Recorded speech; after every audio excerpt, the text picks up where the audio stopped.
lead driver Scott Pruitt. GTU honors went to this Mazda and lead driver Amos Johnson. The streets of Miami were next for GTU. Despite the carnage, Chevy's new Beretta took the checkers with two-time GTU champ Tom Kendall at the wheel. The 12 Hours of Sebring, the victor in the GTO class, the polyvoltaic Corvette of Wally Dallenbeck Jr. In GTU, the Chevrolet Beretta fell by the wayside, while Daytona winners Highball Racing took the checkers. A GTO-only affair at West Palm Beach was next. For the second time in 3 outings, the win went to the Mercure, this time with Pete Halsmer at the wheel. Today, the stars of IMSA's Camel GTO and GTU classes invade Summit Point Raceway in Summit Point, West Virginia. America's best sports car drivers are here. Pruitt, Ribbs, Dallenbeck, Cord, the cars, Toyota, Corvette, Mercure, Mazda. It's the Mid-Atlantic Toyota Grand Prix from Summit Point, West Virginia, next on the Nashville Network.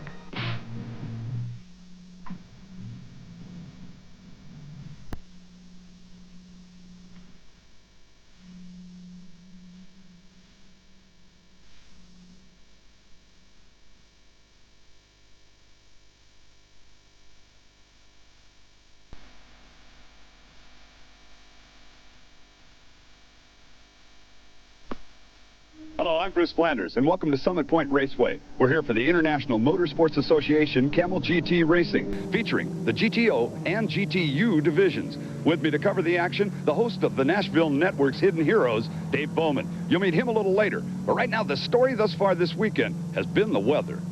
It's a bright and sunny day right now, but that was not the case for the last 2 days. The field qualified earlier this morning because Friday and Saturday, the Summit Point course was a river of water.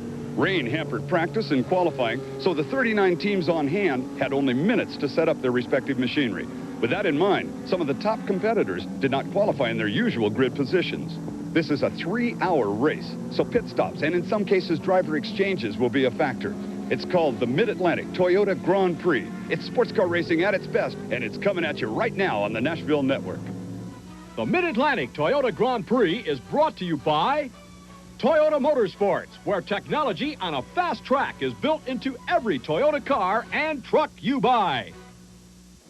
For the racer, this is probably the most tension-filled portion of the day, waiting for those most famous words in all of motorsports. And to deliver those words today will be Mr. Bob Wallace, the Vice President of Sales, Mid-Atlantic Toyota Distributors.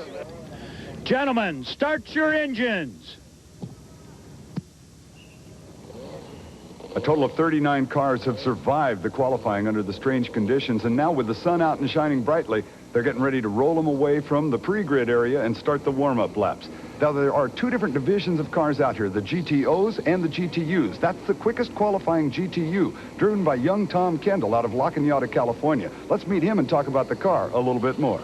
The car itself is very competitive, especially at this track. Summit Point has a real slippery track surface, and the way this car was designed, it's a lot softer suspension-wise than any of the other cars, and it helps give it a little more bite and a little more body roll that gives it a little edge on this type of a track and also a street circuit. Tom Kendall's Beretta is the quickest of the GTU category cars, but that was only good enough to put him 12th overall on the grid. The fastest is the Mercure XR4 Ti of Scott Pruitt, and we asked him about racing strategy. Basically, we want to try and run 1 pit stop. I think that the 4-cylinder engine seems to get real good gas mileage, so we're going to try and do 1 stop. It's going to be close. We're going to really have to back off our pace if we're going to do that. A lot of it's going to depend on the cautions, and a lot of it's going to depend on how fast the guys are going out there. If the other guys are wanting to run faster pace, then we're going to go ahead and go with 2 stops. There are 39 total starters in this 3-hour-long IMSA race. And by the way, IMSA loves to do it in time frames rather than in laps. It doesn't matter how many laps they do get in. Of those 39 starters, 17 represent 2-driver teams, and that's why it's of interest to us to see that Scott Pruitt intends to go solo in this particular ride. Halsmer also. We'll talk more about that right now. Let's meet the whole lineup itself. The top 10 cars are all GTO category. In fact, on the pole, it's number 11, Scott Pruitt, Roseville, California, the Mercure XR4 Ti. Alongside of him, number 6, Pete Halsmer, Anaheim, same kind of a Mercure. Second row, number 99, Willie T. Ribbs, San Jose, California, the All-American Racers Toyota Celica Turbo. Spot 4, number 5, Wally Dallenbeck Jr., there's a famous name in racing, win the polyvoltaic Corvette. Number 2, identical car. Greg Pickett, Alamo, California, another Corvette.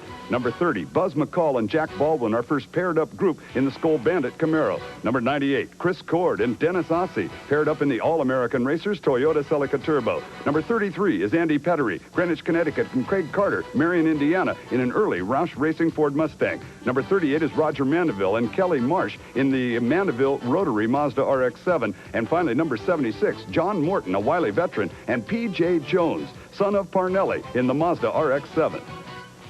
Looking at the rest of them on back there, in the 12th spot on the grid is that first qualifier in GTU, Tommy Kendall out of La Cañada in the Chevrolet Beretta. Number 71 there, qualifying 16th, Amos Johnson, Team Highball. Boy, he can be tough. And a little bit further back, 22nd on the grid, Cal Choquette in the 00 Dodge Daytona. That'll be an interesting one to watch, a front-wheel drive car. Boy, a lot of cars, and a narrow racetrack today. Here it comes. Green flag is waving, and the 3 hours of Summit Point is underway. And look at this drag race. You wouldn't think that there was anything beyond turn 1. It's Pruitt in front as they get there, and boy, they're using every edge of the racetrack, and the dust is kicking up. What was mud earlier is now dust. As Pruitt's XR4 TI comes by in front, Halsmer in the second place spot, and then the 2 Corvettes running 3rd and 4th, and it looks like Chris Cord in the Toyota in the 5th place spot. There has been troubles reported, apparently mechanical, to Willie T. Ribbs. He's back on the track, but circling back of the pack at the moment. Well, we had hopes for him, the track record holder here at Summit Point. Later, though, there's Pruitt going by. Halsmer in the second place spot. Almost an offline move right there by Pruitt in this early stage. And you certainly don't want to get far off the line of the racetrack today. One of the newspaper guys described it earlier as being like polished concrete with STP on it. In the early stages, you've got to make sure that you don't overdrive your tires. And it's interesting to note, there are 28 starters on Goodyear, 6 on Firestone, 3 on Yokohama, and 2 on Hoosiers. And everybody in the front of this group is on Goodyears and coming up to temperature right now. The tires will be working at their best. But again, you don't want to put them off on the edge and pick up debris, which debris will really stick to a warm tire like these. Ow, right to the edge of the racetrack. Chris Cord trying to find the limits. It's a turbocharged 2.5-liter Merkur engine in first and in second. Then you're looking at the normally aspirated Chevrolet V8s running 3rd and 4th. And then it's the smallest engine in that group, the Toyota 2.1-liter turbocharged, coming after him from the 5th place spot. A 3-hour-long race, as we pointed out, not a total number of laps. And it looks more like a sprint race the way they're doing it. There's Willie T. Ribbs. Apparently mechanical problems have befallen his Toyota, and he is stopping on the racetrack. That's a smart racer that does it under this circumstance. A lot of guys will pull off to the edge of the course and just consider their day done. Willie T. trying to force a yellow flag around the racetrack and hopefully a tow back to the pit lane to get back in the action. Meanwhile, the leader's coming around as the only place there's a yellow flag out is in that one corner. So the rest of the racetrack, you're fair game for each other. Through this carousel type of a corner, it is still Pruitt in front of it, Halsmer in second, then the 2 Corvettes, and a look at Chris Cord holding down that 5th place spot. And also a look, I don't know if you caught it, but right at the edge of the racetrack, there's still a lot of puddles and water standing at spots that you wouldn't want to get offline. Roseville, California, Scott Pruitt is in charge of it in the early stages here of the 3-hour race. Pete Halsmer is right behind him in the 2nd place in a nearly identical car. And then that pair of Corvettes. And in the 5th place spot, it is Chris Cord, who tries to find the very edge of the racetrack right there. As they come charging on the straightaway, we're coming back with the action from the Mid-Atlantic Toyota Grand Prix. And watch the battle for second right there. Squeeze them off. Come on back and see what happens.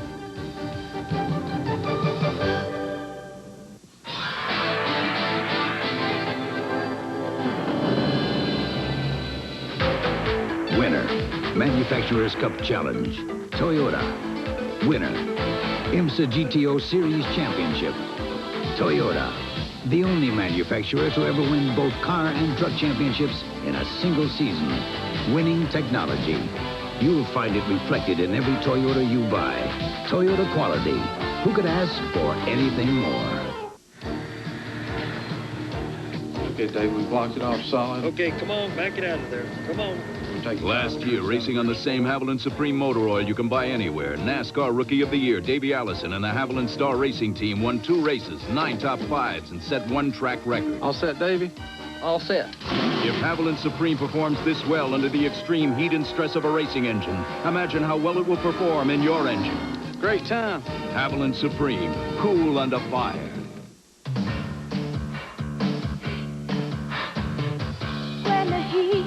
hard to say. Cool it down and take a break. Take the nasty, nasty plunge. Take the nasty plunge. Take the nasty, nasty plunge. Only Nestee's unique blend makes iced tea this refreshing. Take the nasty plunge. Available and naturally decaffeinated. If your car is trying to tell you it wants something, come to Kmart and get it Rain Dance liquid or paste wax for extra shine and protection. Nice car. Want some more? Kmart, the saving place and more. Doug Robinson is having an asthma attack. My lungs are tight. I didn't have enough air. I couldn't blow it out. For occasional attacks, try Primatene Mist. In as fast as 15 seconds, Primatene restores free breathing. Primatene, because asthmatics can't take breathing for granted. Welcome back to the Mid-Atlantic Toyota Grand Prix from Summit Point, West Virginia. It is a 3-hour race. The action has been absolutely furious in the front 5 spots. That's your leader. In front of it, Scott Pruitt. The second place spot is Pete Halsmer in an identical Merkur, then the 2 Corvettes, and then the Toyota. That is the other broken Toyota that is still sitting at the corner, and they have not dispatched a tow vehicle. Wally Dallenbeck Jr. in the Corvette has been trying the hardest of anybody on this racetrack, and there he just got underneath Pete Halsmer. And it was at a corner where a yellow flag was supposed to be waving. Might be an interesting pass. As we look back, there's P.J. Jones in the number 76 GTO Mazda with the big triple rotary motor. They're running along, but not close to the top 5. There is the top 5 group, and they have rearranged Merkur Corvette, and then the Toyota. Pruitt in front of it. Dallenbeck Jr. in the second place spot. Neither one of these guys beyond about 23, 24 years of age. Wow. It looked as though Greg Pickett got underneath Pete Halsmer. Or maybe Halsmer tried to close the door on Pickett. But Halsmer came up the short end of it on the racetrack, and Pickett has now taken over the third place spot.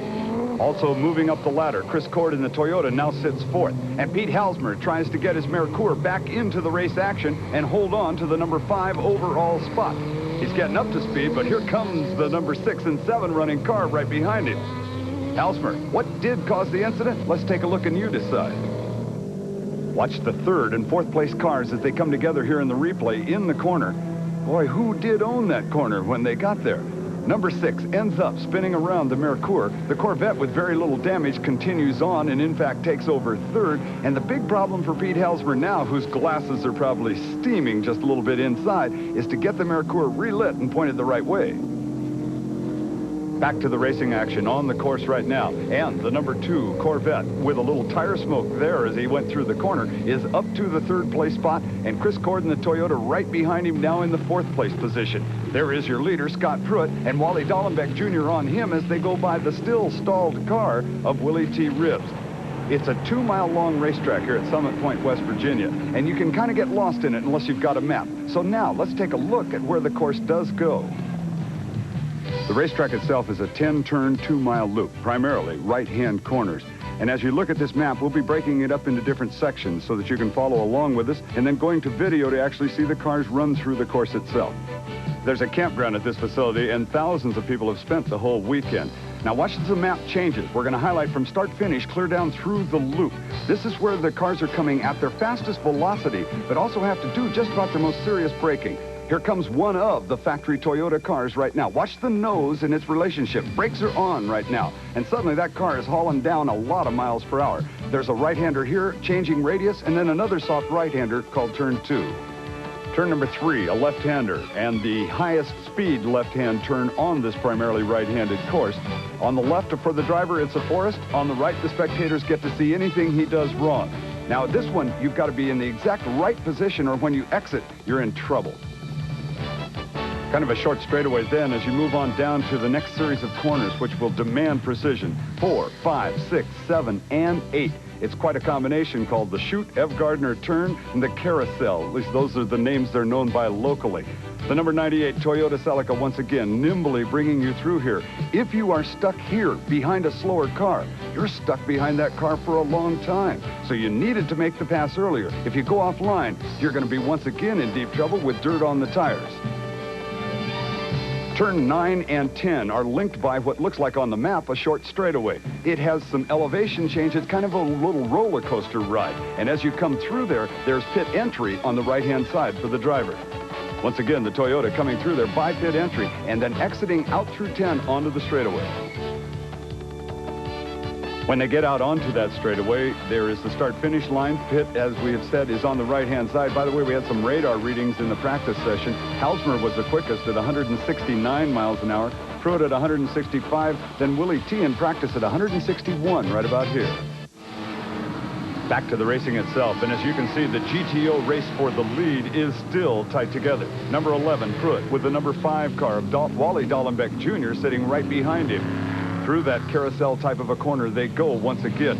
And let's give you all the standings. Here it comes. Pruitt is in front of it. Dallenbeck second. Greg Pickett, the other Corvette, is in third. Chris Cord, the Toyota Celica, is in the 4th place spot. Then Pete Halsmer still holding down 5th with the Merkur. The GTU standings, because that separate race within a race is going on well. Bob Leitzinger in front of it. Tom Kendall, whom you met, is in second. Max Jones third. Amos Johnson fourth. And Dorsey Schroeder in the 5th place spot. The excitement of the Toyota Mid-Atlantic Grand Prix continues on TNN after this.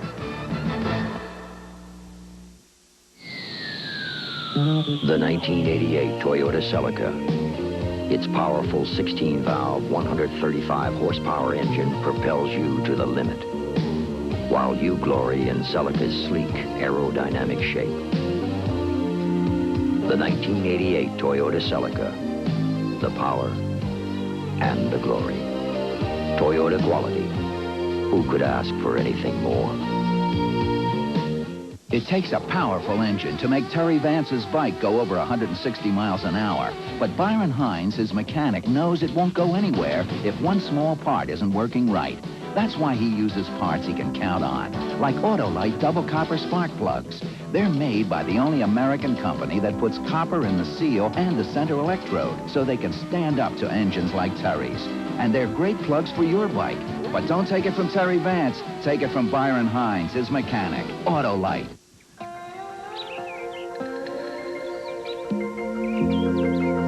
This summer, savor every delicious moment, because these are the good old days, and good old-fashioned lemonade was never better than this. Country Time lemonade flavored drink mix, now with all natural flavors and no preservatives. Country Time, 'cause these are the good old days. These are the good old days. This is a brand new $18,000 car. Put in a leading motor oil. This is an identical new car. Put in Mobil 1. Start them up and drive. Under extreme conditions, temperatures inside your engine can reach 570 degrees. Of course, Mobil 1 costs more, but then under extreme conditions, look at what can happen to conventional motor oil. Mobil 1. Isn't your car worth the extra protection? Welcome back to the Mid-Atlantic Toyota Grand Prix. What you're watching right there is the battle for the lead, and it has been going on a while. Number 11, Scott Pruitt, is in front. Right behind him is Dallenbeck. That is still the stranded Toyota that belongs to Willie T. Ribbs, awaiting a push or a tow back to the pit lane. This battle for the lead between these two young lions, both of whom have grown up through the sport and driven just about every form of competition and won titles both in the IMSA and the SCCA racing. Now, traffic becomes a serious factor for them, and the way that they're going to be utilizing each of the different cars that they come up on. A little oil smoke out of somebody right there. In 1988, Scott Pruitt is competing in both SCCA Trans Am and IMSA GTO. He'll encounter a lot of traffic. Traffic always plays an important part here, especially when you're running the GTU cars. In a long race like this, you want to just go out there and be conservative and just get by guys in safe places and just make sure you don't have any problems, because the thing at the end is you need a good, strong car. If you tear up a car during a race and you spin out, tear a fender off, tear a wing off, your car won't be up to optimum performance. So you really want to be careful of that. Pruitt at the moment, being careful as you can be with Wally Dallenbeck right on you. There is a yellow flag on the race course right now, a full course yellow flag, and that means they'll be coming under the control of a pace car. The pace car itself, we understand, is on the racetrack already, but did not pick up the leaders. They'll probably be letting a few of them by to do that. They should be coming right down through the corners. Yeah, there's Willie T. Ribbs' car is still sitting there. It has not moved, but I don't know if that is the reason for the yellow flag or not. Pace car on course, the Toyota Celica with the gumball machines lit up on top, and I would imagine he'll be letting some traffic through there and pick up the leaders themselves. Well, it's kind of a respite, a break. It will throw some changes into some of your strategies, possibly, especially if you're one of the two-car driving teams. Do you take this opportunity now under the slower paced laps to go ahead and make a driver switch or not? Doesn't matter to the two lead cars, at least not right at the moment. They're both scheduled to go single the whole distance. Working with me this weekend and down in the pit lane is Mr. Dave Bowman. You know him here on TNN as the host of Sunday's Hidden Heroes show. Dave is going to be ready to file the first of his reports, and he wanted to clear up the differentiation between GTO and GTU. Go ahead, Dave. Do that for us. Well, you know, Bruce, a lot of people always wonder, what is the difference between GTO and GTU? Well, the major difference is in the engine side. GTO runs engines from 3 liters up to 6 liters. That's 183 cubic inches up to 366 cubic inches. And they've got to weigh somewhere between 1,900 pounds to 2,700 pounds. Now, these are naturally aspirated engines with 2-valve heads. GTU runs engines anywhere from 3 liters on down, and they can weigh a minimum of 1,600 pounds. Now, there's a factor, or there's a formula, rather, as to how you judge the engine against the weight. Now, if you're running a turbocharger, that means you have to add 10% more to the listed weight. If you run and that's if you're running 2-valve heads. If you run a 4-valve head, then that's another formula. Or do you have to take some weight away? I'm not real sure. The best way to find out is to get the IMSA rule book and a pocket calculator. That way you can figure it out. Or you can use the old Bowman method, and that is to just look on the side of the car. If it says O or U, you know exactly what it is. It never fails. The Dave Bowman method. It's the way a lot of scorekeepers use, too, to keep them separated. Hi there. Good to see you, too. We're green flag once again. And it is Pruitt in front. Right behind him, Dallenbeck. Behind that, Pickett. And then the 4th place, Cord in the Toyota. And maybe a try right here. The 355 cubic inch Corvette trying to get around the Mercure. The yellow flag was out, by the way. The reason was for Willie T. Ribs. They have brought Ribs back around. And, in fact, have got Ribs apparently restarted and back in the action. But if you're trying to do any kind of scoring at home, Ribs is somewhere around 17 laps down from the field at the moment. By the way, a special thank you should be put across right now to the hard-working corner workers at this facility. Normal issue at a racetrack like this is a broom to keep your corner clean. This morning, they all were working with shovels to get rid of the water and the muck that was on this track. It's a credit to them. They worked hard. And you're looking right now at the top 4 cars that close together. Every car in your home picture is one of the front runners. That's Pruitt in front of it, Dallenbeck in second. There's Willie T. We said he was back in the action. And in fact, they tell us around the racetrack that Toyota is now screaming around the racetrack, one of the quickest on the track. Well, we've got to find out what happened to him. Dave Bowman should have a report from the pit lane. And according to Ron Perry, one of the mechanics, it ran through the woods. Well, they got to Willie's car, and he just wired 2 of the ignition wires together, just like hot wiring a car in the parking lot. Seems to solve the problem for now. Willie's running strong and back on the track. Hot wiring a race car, whatever it takes to get it back in the action. That's number 95, Leitzinger, in front with a Nissan in the GTU category now. And right behind him is Kendall in the Beretta, running second in that same category. They're in traffic, and they encounter traffic a different way. They don't have quite the same horsepower as the Mercure and the Toyota Celica turbos to get around them. Back on the lead battle, this is GTO again. And there is number 11, Scott Pruitt, in front of it. Right behind him is Dallenbeck, and he has been there the whole time. But it looked like he might be running out of tires. Little wiggle. GTU battle. Here comes the move in traffic. The red and white car taking over the lead from the blue one, number 95. And now Kendall has taken over the lead in the GTU category. And that's the number 2 car, which was sitting 3rd overall, but there is stuff coming out the bottom of Greg Pickett's Corvette, and I don't think he's going to be a threat any longer. There's your leader, number 11, Scott Pruitt, still being chased heavily by Wally Dallenbeck in the Polyvoltac Corvette. The IMSA Camel GT, the Mid-Atlantic Toyota Grand Prix from Summit Point, continues after this.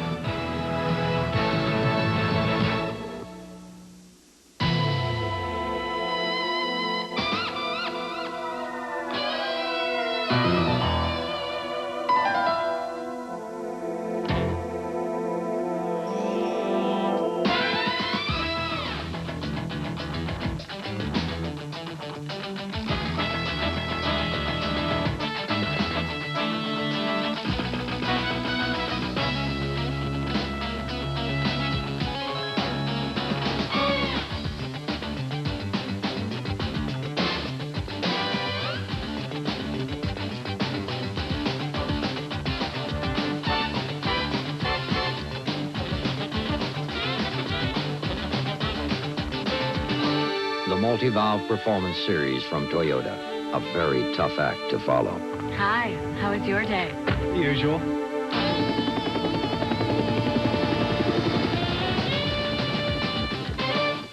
Meet tomorrow's headliners today as they compete for a grand prize worth over $50,000, including a recording contract and an appearance on the Grand Ole Opry. Jim Ed Brown hosts You Can Be a Star, weekdays on TNN. Howdy, Slim. Here's your Opryland USA passport. Wow, what's that for? Saves you 20% at Opryland. Now look here, Slim. For only $51.50, you get 3 days at Opryland Show Park, a General Jackson day cruise, a Grand Ole Opry matinee, and more. Let's go. Yeehaw! To get your Opryland USA passport, have your credit card handy and call 615-889-6611. Then come to Opryland, America's musical showplace. Hi, I want to tell you what's new at Opryland USA. There's a brand new show that honors award-winning music called And the Winner Is. And the General Jackson has a new day cruise show and a new production of the evening cruise show. And there's a wonderful new show called Music, Music, Music. Starring Brenda Lee. So come see me at Opryland, America's musical showplace. For information, call 1-800-327-7999. Welcome back to the Mid-Atlantic Toyota Grand Prix. I'm Bruce Flanders, and along with Dave Bowman, we're covering the action for you. That is the number 5 car, and he is going around right in front of us as Wally Dallenbeck spins it what looked like all by himself. So the number 5 Corvette quickly gets back into the action and actually maintains its second place on the racetrack. But the question is, how did that happen? And is it going to happen again? A quick replay of the Wally Dallenbeck spin. Watch him closely. It looks, as we look at it now, that it must have been oil or something on the track. Daytona 24-hour winner, number 71, Amos Johnson, with an evasive maneuver right there in replay that looked easy to do, and something got to him. Was it a locking up single brake or oil on the track? If the racetrack is getting slippery, it's getting slippery for everyone. This is Chris Cord, who's now running 3rd overall. Now, how close are they actually to what was their original strategy before the event started? We're going to take this race, very conservatively in the beginning, let the race unfold for us, and there may be, a very strong likelihood that some of the guys that we were racing in the beginning won't be there at the end. So we want to be sure to be there at the end, and I think if we are, we'll be in a very high position. The philosophy not only of Chris Cord, but of Dan Gurney's All-American Racers. You've got to be there at the end of this 3-hour race. That's 98 Cord. He is currently in the second place spot on the racetrack. There's Ribs in the number 99 car, but there's your leader, number 11, Pruitt. And that is the number 6 car, Pete Halsmer. He's currently 3rd, working his way back up from a spin he had earlier. Ooh, this is Ribs on your left trying to make a big move and stay in front of Wally Dallenbeck. Dallenbeck is now shown in the 4th position on the racetrack and desperately trying to stay in front of, or a lap on the same lead lap with, number 11, Pruitt. Pick it up again as they come down. This is 98 Cord. As we've mentioned, he's in 2nd spot. Back about 25 seconds. A little wiggle there, like he might be running out of tires right now. Cord all by himself and away from a lot of the fray that has been going on. There's been some bumper bending around this racetrack. There's Willie T, and he is trying to get through traffic, stay in front of Dallenbeck, and at the same time, look out, guys, here comes your overall leader, Scott Pruitt, trying to figure a way through that traffic jam. This is a fast group of company as they come around once again. Set them up for you as they try to get around Cal Choquette. 99, Pruitt. Then behind him, Dallenbeck. And then the overall leader, Scott Pruitt. Boy, Pressure City. That is number 98, Chris Cord. 2nd place overall on the racetrack. Back almost a half a lap at this point. Back on the leaders. Heavy-duty maneuvering as Pruitt. Does he get around Dallenbeck? He does right there. So Scott Pruitt comfortably in front of this event at the moment in the number 11 Stroll, Mac Tools, Mercoeur. In front of him, the next guy he'd love to put a lap on, and for personal reasons if nothing else, is Willie T. Ribs. Number 11 and number 5. That's your 1st and 4th place cars at this moment quite close together on the racetrack. Picking it up again with the leader right there as he comes around, the number 11, Scott Pruitt. Boy, so far, there have been absolutely no mistakes by the young man out of Roseville, California. That's 2nd on the racetrack right now. And, of course, that's Chris Cord, the number 98 car. The leader, Pruitt, is in charge of the situation as he comes by. Fourth place right behind him. And back a half a lap, number 98, Cord. Now, who's sitting in the third place position? Here it is, number 6, Pete Halsmer, the other Merkur, XR4 TI. He sits third. And Halsmer, in that companion car to Scott Pruitt's, is the only car left on the lead lap. The top 3 cars as they sit right now, number 11, Scott Pruitt, number 98, Chris Cord, who is second, and number 6, Halsmer in the third place spot. We're watching Pruitt right now through traffic.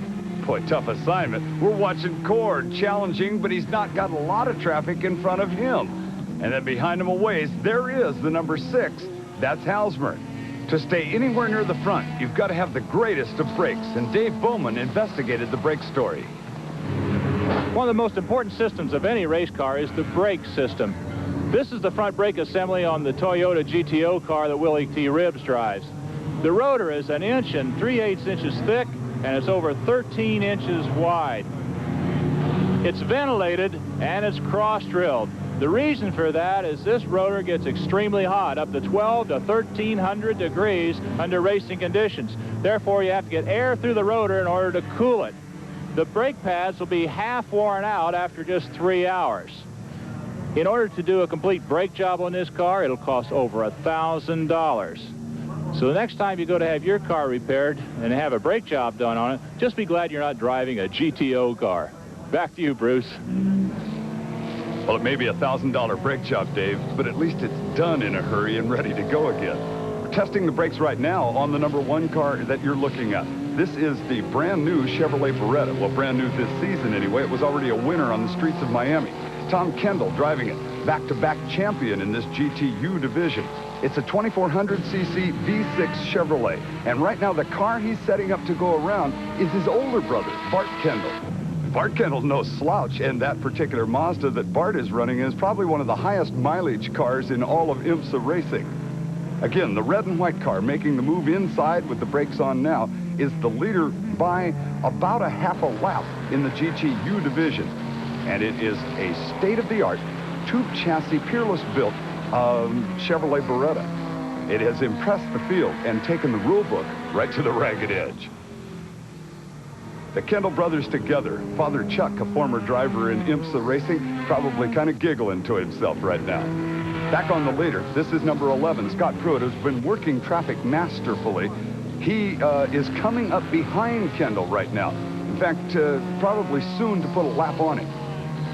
No traffic in front of young Tom Kendall, the 22-year-old winner of, let's see, checking my list, he's been in the top 5 34 times out of 39 starts and back-to-back division championships. You can see the differential there between the 2 Kendall brothers and the hard-charging number 11, our total overall leader in the GTO, Scott Pruitt. On the front straightaway once again, and as we watch, the Beretta is about ready to lap 2 other cars that are dicing hard. Oh boy, they leave him room, very gentlemanly maneuver, and Tom Kendall goes through without wasting any time. There's a look at Bart Kendall, how much distance he's pulled out already, and boy, sneaking up right behind. Here comes Pruitt.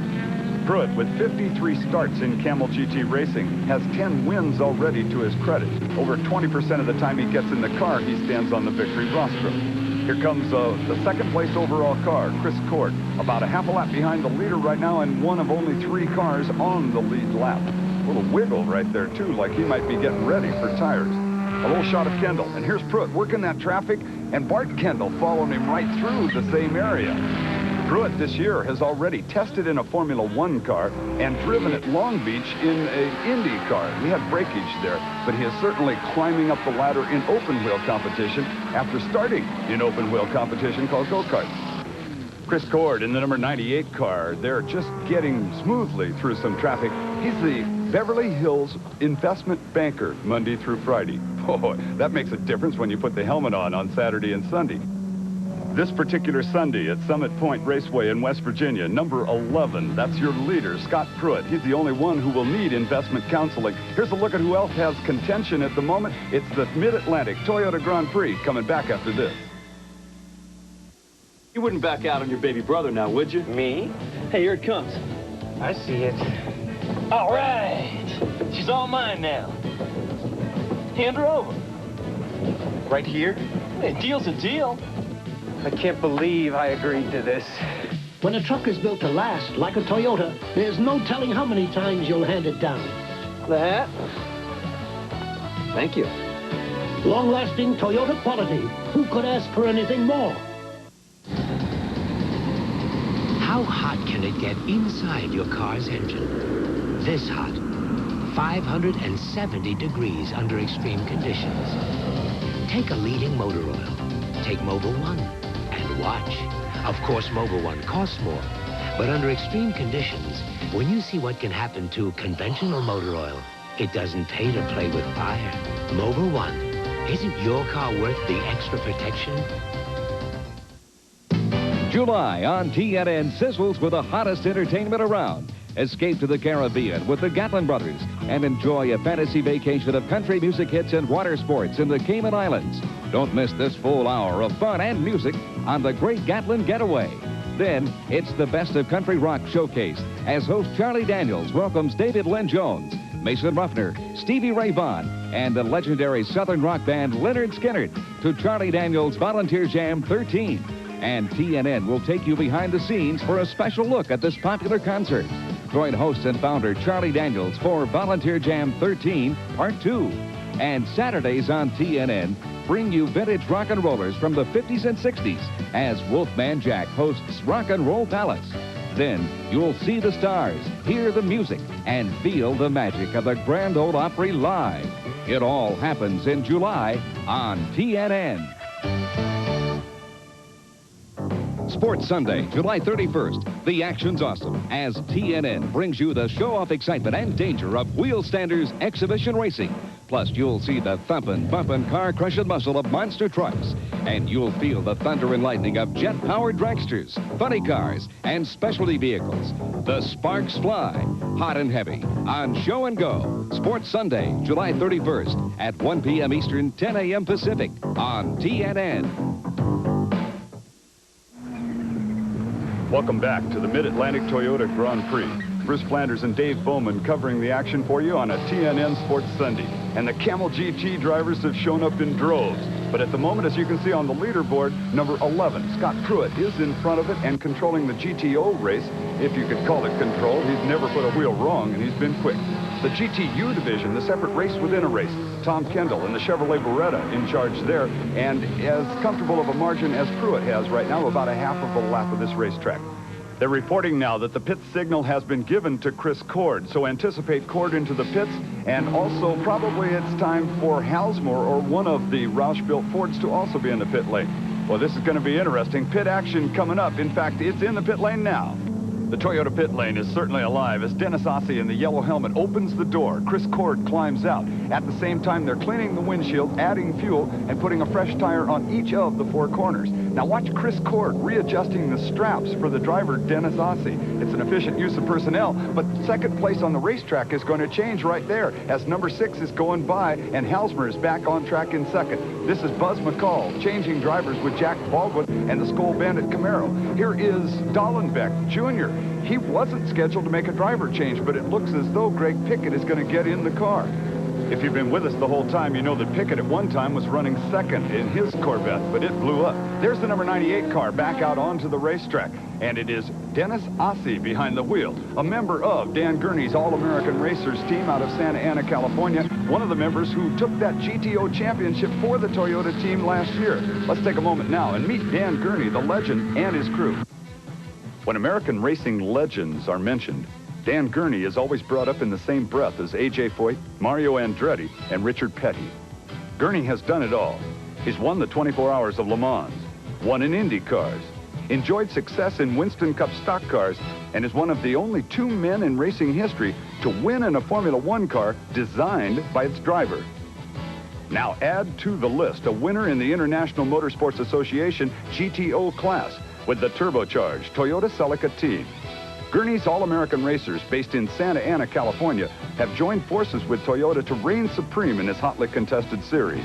Last year, driver Chris Cord won the Drivers' Championship in GTO, and Toyota took the manufacturer's honors. Anytime you win titles like that, it's twice as hard to defend them than it is to get them. You know? So you know, when you're on top, they're always trying to knock you off.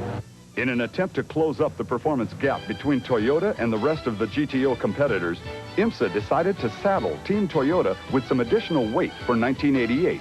It's about like carrying, let's say another 35, 40 gallons of gasoline, and a full load of fuel slows the cars down, and we're actually, that penalty is even more than that. So it probably knocks second and a half off our lap time. And in order to make up that, why we have to run the engines that much harder. So what we have done is we've gone to the coupe body style on the Celica, and we've also widened the rear track a little bit and different rear suspension. And we've actually reduced the size of the engine, although we haven't had a chance to run it yet, make it a 2-liter engine. That allows us to knock 100 of the 215-pound penalty off. And we've done one or two other things that have sort of regained some of the ground we lost. Helping defend Toyota's IMSA crown are a trio of veteran drivers. Chris Cord, an investment banker from Beverly Hills, resembles talk show host Phil Donahue, but is the team leader and GTO champion. Then there's Dennis Ossie, who's driven just about everything on 4 wheels. And last but certainly not least, Willie T. Ribbs, one of the fastest drivers on the sports car scene, and a driver with a wealth of experience despite being only 32. Well, you know, I've been in racing all my life, and I've known Gurney ever since I was a child. He was one of my heroes as a kid. Now I'm racing for him. You know, fate plays a big part in life. Dan Gurney and the All-American Racers, quite a crew. Speaking of crews, Jack Roush's crew is over the wall to work on the number 11 leader of our race, Scott Pruitt. Pruitt going solo, no driver change here. We're just going for the fresh rubber and get it ready to get back into the action. He is the very last of the cars of their team to pit, as already the number 6 Halsmer car has been in and out of the lanes. Well, the action here in the Mid-Atlantic Toyota Grand Prix, hot and heavy, and we'll continue again right after this. Toyota Corolla. First time I saw the new one, I said, that's a Corolla? And why'd you say that? It doesn't look like a Corolla. It's beautiful. And from where the driver sits, it's even more beautiful. How so? Great handling. Multi-valve performance, sporty interiors. Beautiful. But I still keep thinking, this is a Corolla? The new dimension, Corolla. Legendary value, Toyota quality. Who could ask for anything more?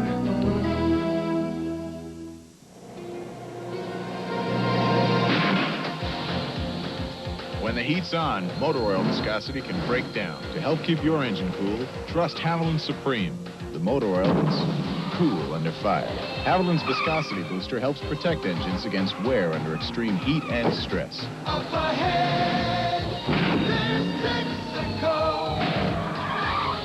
Haviland Supreme, cool under fire. Starve the American road.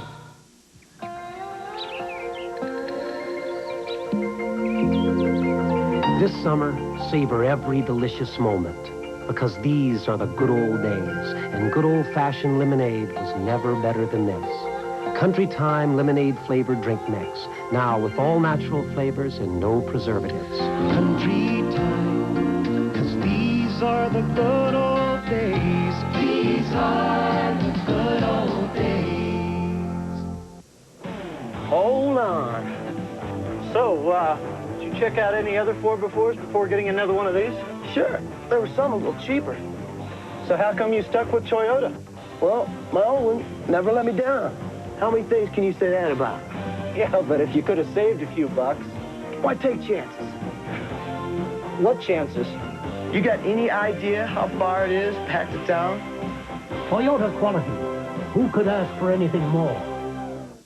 The history and legends of the American West are alive today in Persimmon Hill, a beautiful quarterly magazine from the National Cowboy Hall of Fame. From cowboy heroes to fine Western art, you'll enjoy the view from Persimmon Hill. All the art and photographs are reproduced in stunning detail. To subscribe, send $16 to Persimmon Hill Magazine, 1700 Northeast 63rd, Oklahoma City, Oklahoma, 73111. Welcome back to the Mid-Atlantic Toyota Grand Prix here at Summit Point. And right now you're looking at the leader, which is number 11, Scott Pruitt in the Mac Tools Mercure. His compadre, the other Mac Tools Mercure, Halsmer, is actually running in second place. That's the number 6 car. In between the two of them, you find the number 99 car, and that's Willie T. Ribbs. For lack of a $4 ignition switch, Willie T. Ribbs finds himself 16 laps down at this point to the leader, but just as quick as they are on the race course right now. Dennis Ossie at the wheel of the number 98 car in relief of Chris Cord is in third place and the last remaining car on the lead lap. In fourth, down a couple of laps now, it is Greg Pickett in the number 5 Corvette. Pickett originally started in the number 2 Corvette, blew it up, and is now in relief of Wally Dallenbeck Jr. in the other car. Let's go to Dave Bowman and find out why.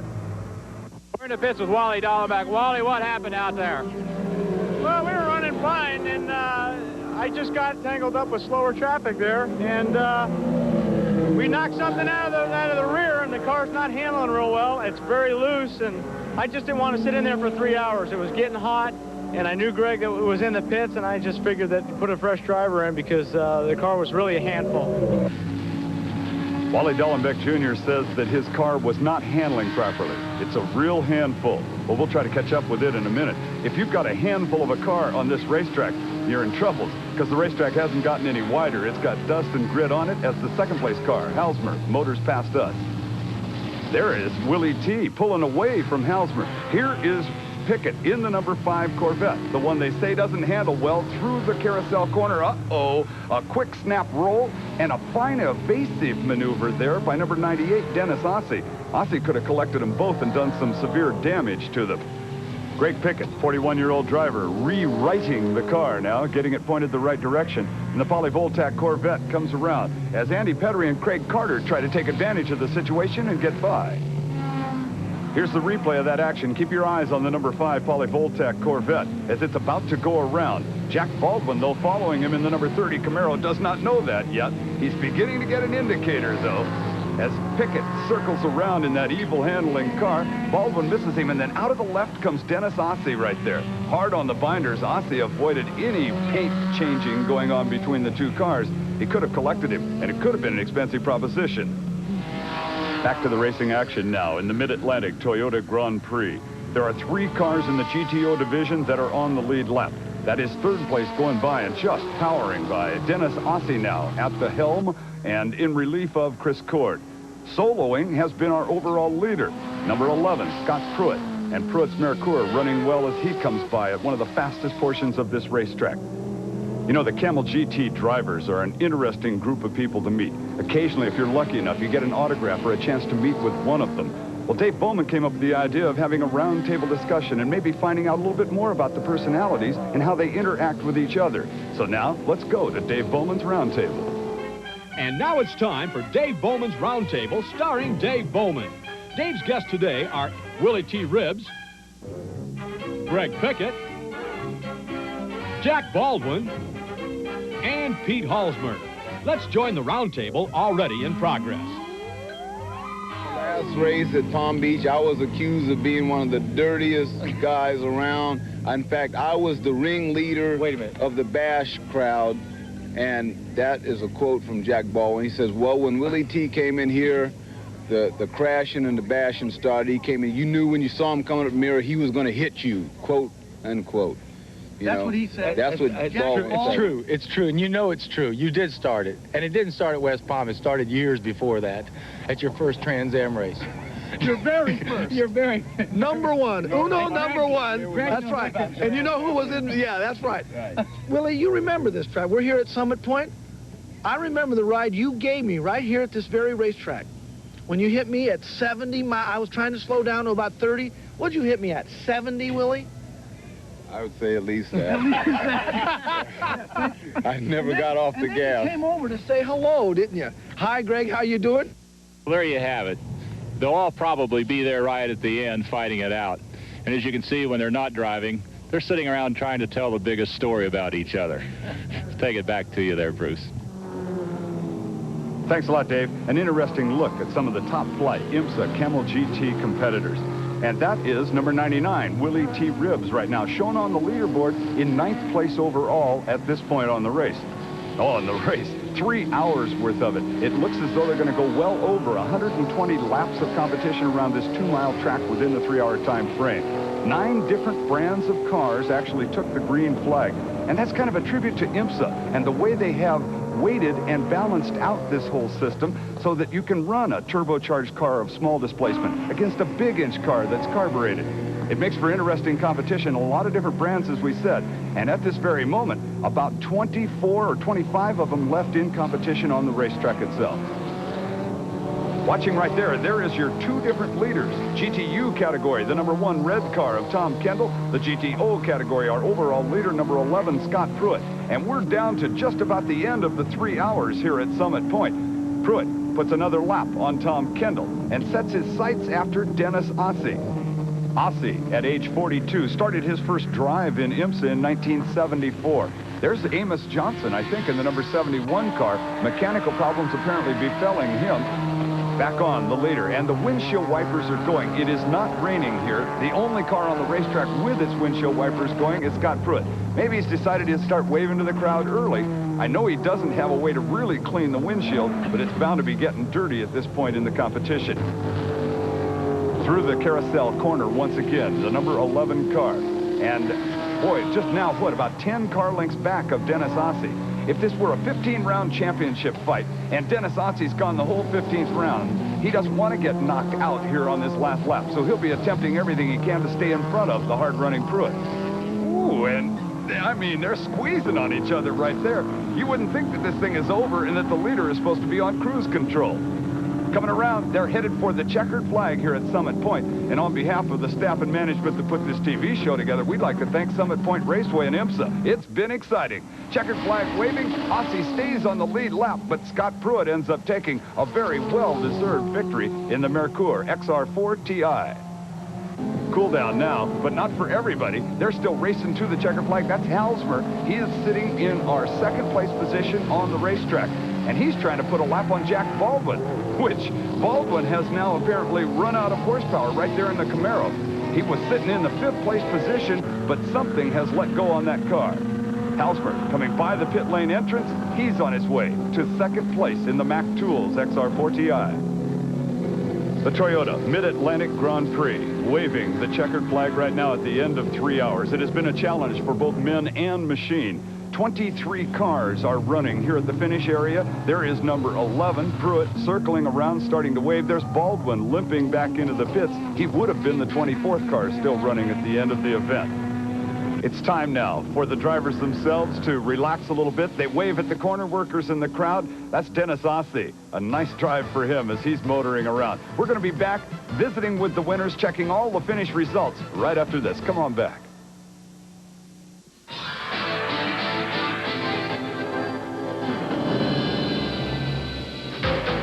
Winner, Manufacturers Cup Challenge, Toyota. Winner, IMSA GTO Series Championship, Toyota.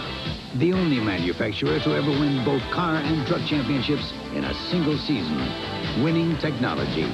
You'll find it reflected in every Toyota you buy. Toyota quality. Who could ask for anything more?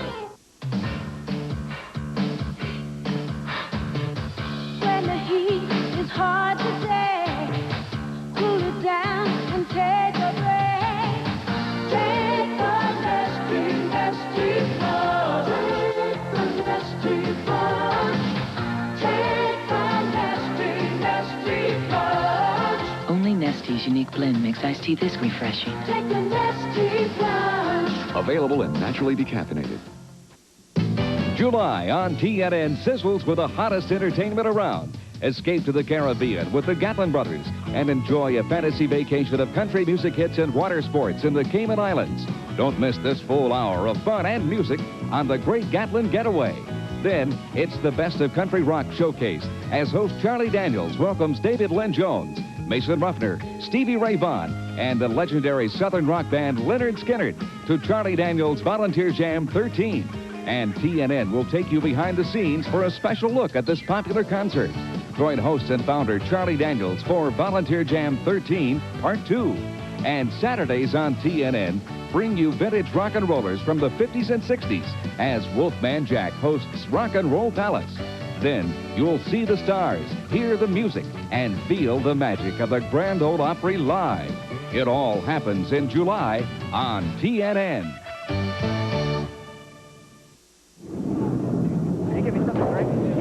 Well, we got Scott Pruitt. Just as he came into the pit, he's got the helmet off, putting on the hat.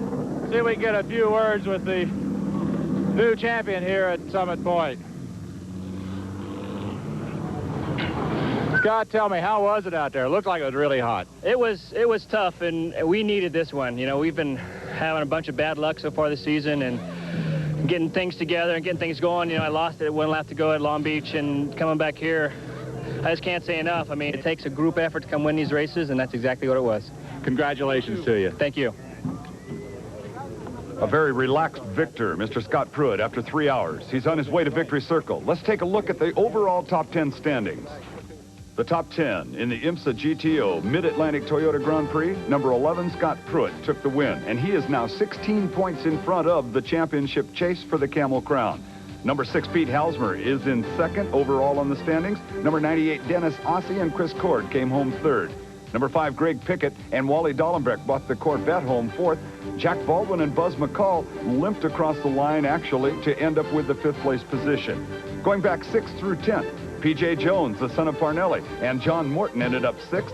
Kelly Marsh and Roger Mandeville 7th. Willie T. Ribbs was credited with the 9th place spot in GTO. And right now, Dave Bowman has our GTU winner in the Victory Circle area. Tommy, it looked like you had to race pretty much to yourself all day. Is that true or not? Well, I did lead quite a number of laps, but it was never easy. I kept looking in my mirror, and I thought I was looking at myself. Max Jones was back there pressing me the whole way in the other CNC Beretta, and it looked like it was going to be a 1-2 finish.